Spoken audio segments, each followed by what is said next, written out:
Bonsoir à tous, bienvenue dans votre journal. À la une ce soir, Tours ou Poitiers, rien n'est encore validé, mais les deux villes se battent déjà pour tirer chacune la couverture de leur côté et devenir le centre de gravité de la potentielle région centre Limousin, Poitou-Charentes. La Touraine, elle aussi, se prépare au D-Day, la commémoration du 70e anniversaire du débarquement, réveille les passionnés de la bataille de Normandie. Et puis le donjon de Loches célèbre son millénaire. Nous reviendrons sur ses propriétaires les plus célèbres, mais également sur ses prisonniers qui ont marqué la grande histoire. Tours, Poitiers, qui des deux pourrait sortir gagnant du grand chambardement des régions en France? Si le schéma proposé par l'Élysée est validé, le centre devra se rapprocher du Limousin et du Poitou-Charentes. C'est donc un rapport de force qui se joue dès aujourd'hui pour être le centre de gravité de celle qui pourrait être la plus grande région de France. Marisol Touraine, la ministre de la Santé, appelle les élus à se mobiliser pour préparer les enjeux de demain. Florent Carrière. Quelle capitale régionale pour la grande région centre Limousin-Poitou-Charentes? Le match pourrait certainement se jouer entre Tours et Poitiers. Tout ce qui est touristique, peut-être économique, ça joue peut-être entre les deux, mais touristique, Tours avec tous les châteaux de la Loire, c'est quand même très central et très connu. Mais ça pourrait développer Poitiers aussi. À une certaine époque, ça a été capitale de la France aussi, donc ça pourrait être bien que ce soit capitale de la région. J'ai pas trop d'idées sur la question, à vrai dire, mais pourquoi nous plus qu'une autre, j'en sais trop rien. Parce que c'est la plus grande tour entre Poitiers et... la plus grande ville, je veux dire, entre Poitiers et Tours.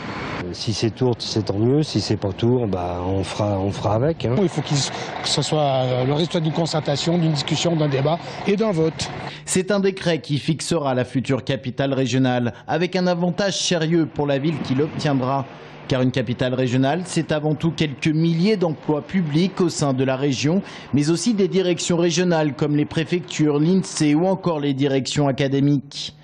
Avantage sérieux également pour le rayonnement d'une ville qui devient un centre de décision et qui attire par conséquent acteurs économiques et autres décideurs.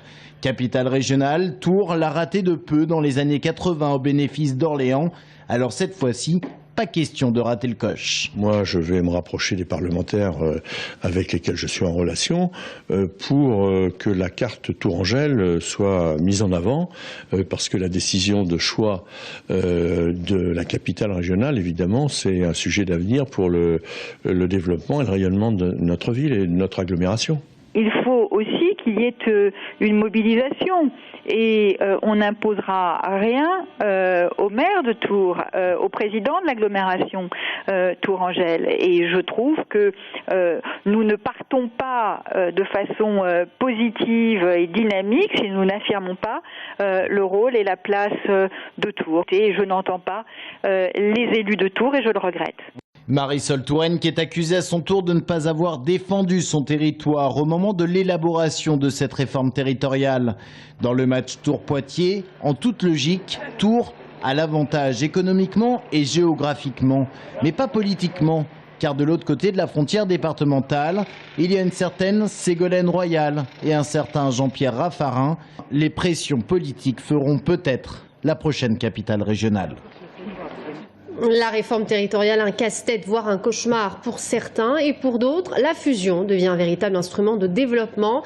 C'est le cas pour les universités de Poitiers, Tours, La Rochelle, Limoges et Orléans qui affirment leur volonté de créer une université de dimension européenne, voire internationale.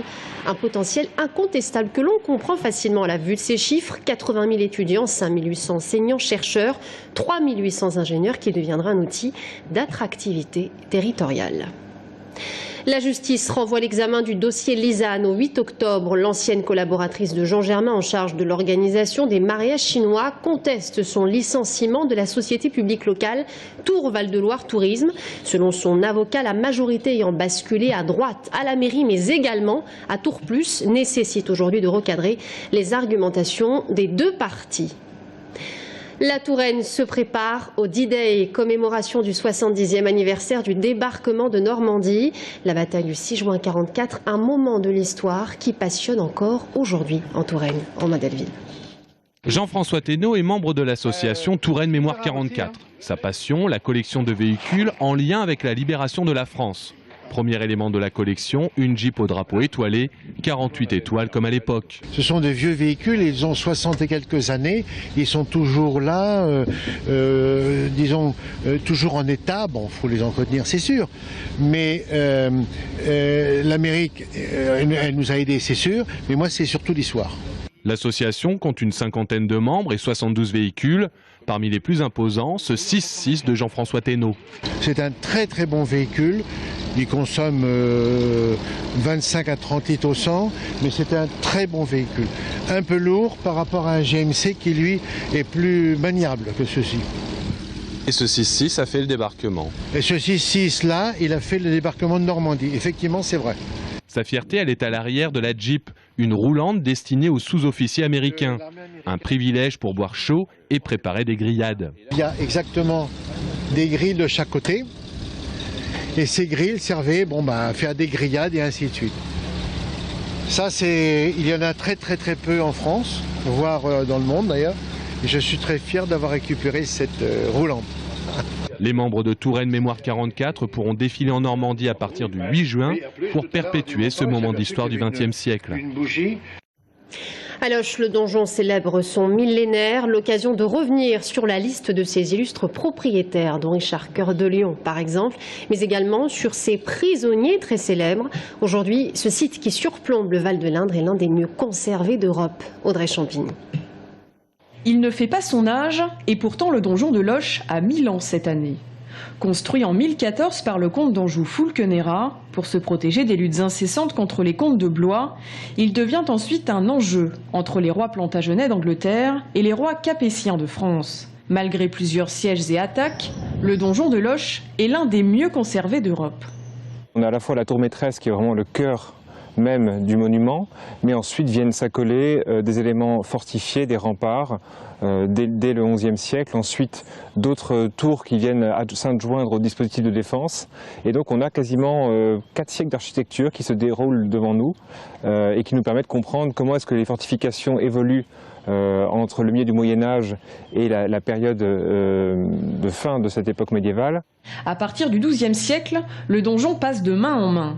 Richard Cœur de Lion, Philippe Auguste, puis au milieu du XVe, Louis XI décide d'en faire une prison d'État.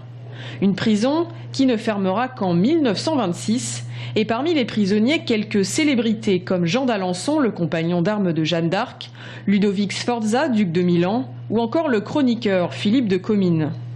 Nous sommes 4 siècles après la construction du donjon, donc dans cet espace plutôt à vocation carcérale, et qui finalement nous permet d'avoir une vue sur ce qu'aurait pu être la cage qui avait été conçue entre guillemets par le roi Louis XI comme un lieu d'enfermement pour les ennemis d'État notamment. Culminant à 37 mètres, la tour maîtresse reste imposante d'extérieur. À l'intérieur, les 3 étages avec leurs cheminées superposées, les traces de portes ou encore le restant de chapelle laissent aisément deviner ce que pouvait être la vie de l'époque. On a cette espèce d'écorché de monument, mais qui néanmoins est encore très évocateur et qui nous permet de comprendre comment est-ce qu'un élément fortifié de cette époque pouvait concilier des fonctions très hétérogènes, pas seulement des fonctions défensives, mais aussi des fonctions résidentielles et des fonctions beaucoup plus politiques finalement. Donc vraiment un morceau d'histoire qu'on a sous les yeux et qu'on peut décrypter à travers un certain nombre d'éléments de médiation qui sont aujourd'hui installés. Il fallait gravir 160 marches pour arriver au sommet de la tour au niveau défensif. De là-haut, nul doute qu'on pouvait repérer l'ennemi approchant. 1000 ans plus tard, point d'ennemi en vue, juste un panorama à couper le souffle. Et on termine ce journal avec quelques mots de sport. 1m92, 26 ans, Benjamin Monclar portera les couleurs de l'ADA Blois pour les 2 prochaines saisons. Il était arrivé au sein de l'équipe au mois de janvier, au moment où Mickaël avait repris les rênes de l'ADA. Aujourd'hui, ce joueur a la capacité de jouer sur 2 postes arrière, mais également meneur. Voilà, c'est la fin de ce journal. Merci à tous de nous avoir suivis. L'invité de la rédaction ce soir, Pierre Commandeur, président du Modem d'Indre-et-Loire. A tout de suite.